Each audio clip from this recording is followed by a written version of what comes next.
The first rule they drilled into us before stepping onto Caravel Prime was simple: never speak unless spoken to.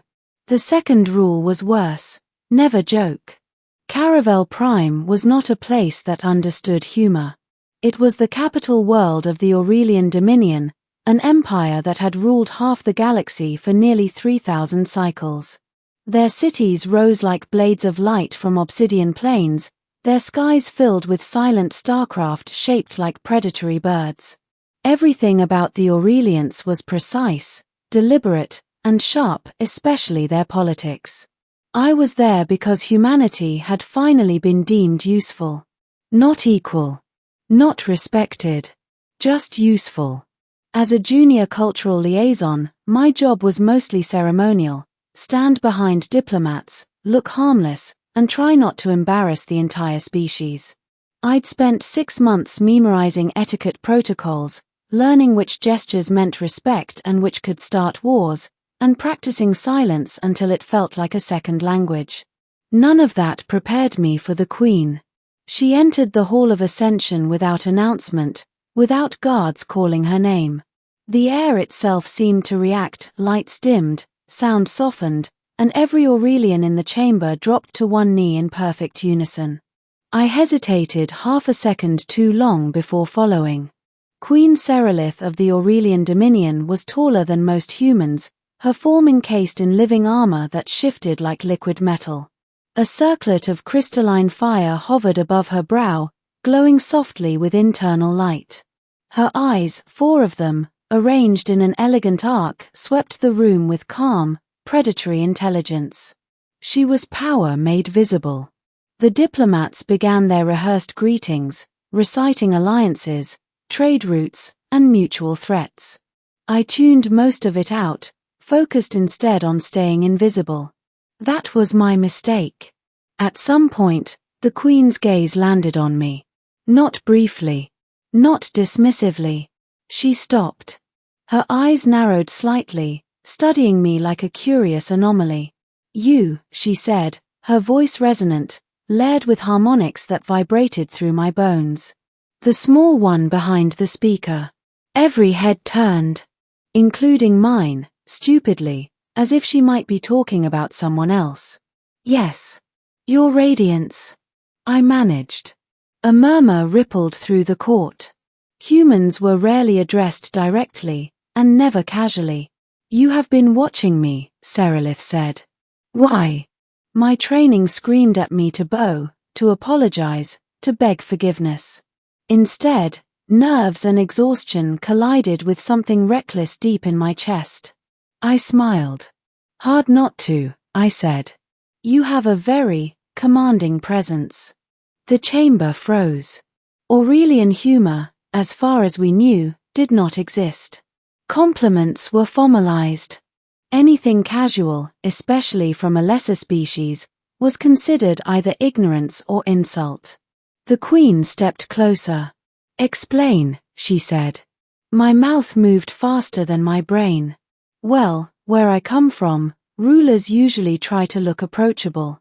You look like you could conquer a star just by glaring at it." A gasp, actual, audible, spread through the hall. I realized what I'd done the moment the words left my mouth.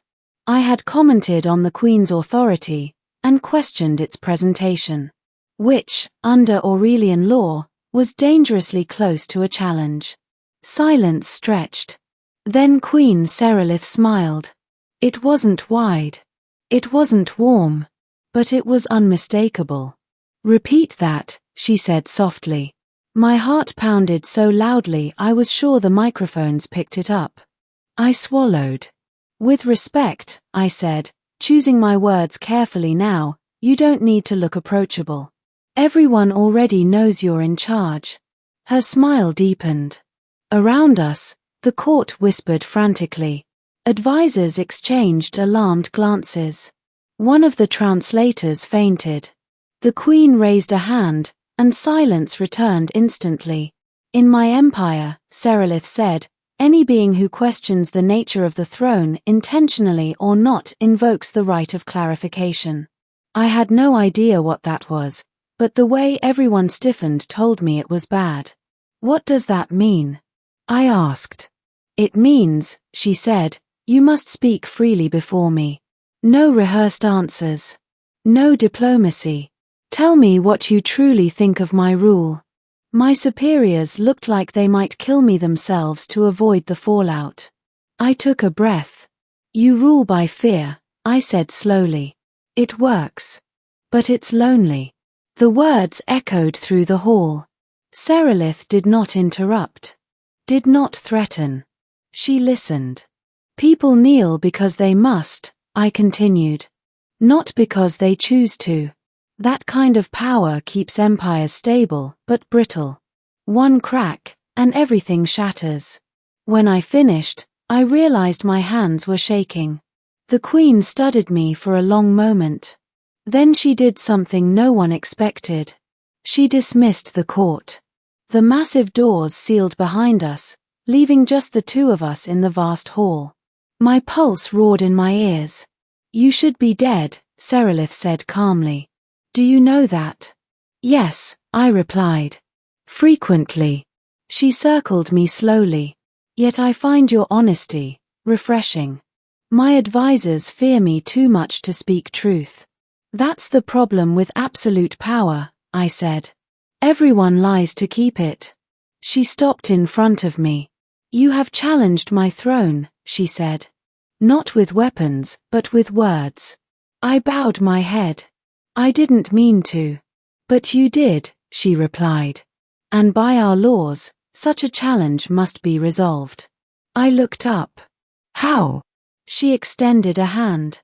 You will accompany me. Thus began the strangest week of my life.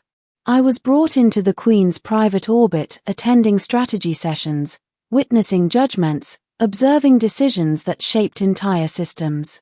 She asked me questions constantly. About humans. About laughter. About why we valued flawed leaders and doubted perfect ones. Slowly, I began to see cracks beneath her armor. Serelith had inherited the throne young, after a brutal civil war. She had ruled through force because force was all she had known. The empire obeyed, but it did not love her. One night, standing on a balcony overlooking the city, she asked, if I were to change, would they follow? Not immediately, I said. But eventually? Yes. People can forgive fear. They remember kindness. Her gaze softened. No one has ever spoken to me like this. You challenged them to let you rule, I said. Now let them choose to. The final test came during the Convergence Assembly, where rival houses expected bloodshed. Instead, Serelith did the unthinkable. She spoke openly. Admitted past cruelty. Promised reform. The court erupted. Some walked out. Others knelt, not out of fear, but something closer to hope. When it ended, she turned to me. You have altered the course of my empire, she said. By our law, the challenger must be rewarded or removed. I held my breath. She smiled again. This time, it was warm. I choose to keep you, she said. As my voice. I never meant to tease an alien queen. I never meant to challenge a throne. But sometimes, the most powerful revolutions begin with a joke and a ruler brave enough to listen. And somewhere between fear and honesty, an empire learned how to breathe.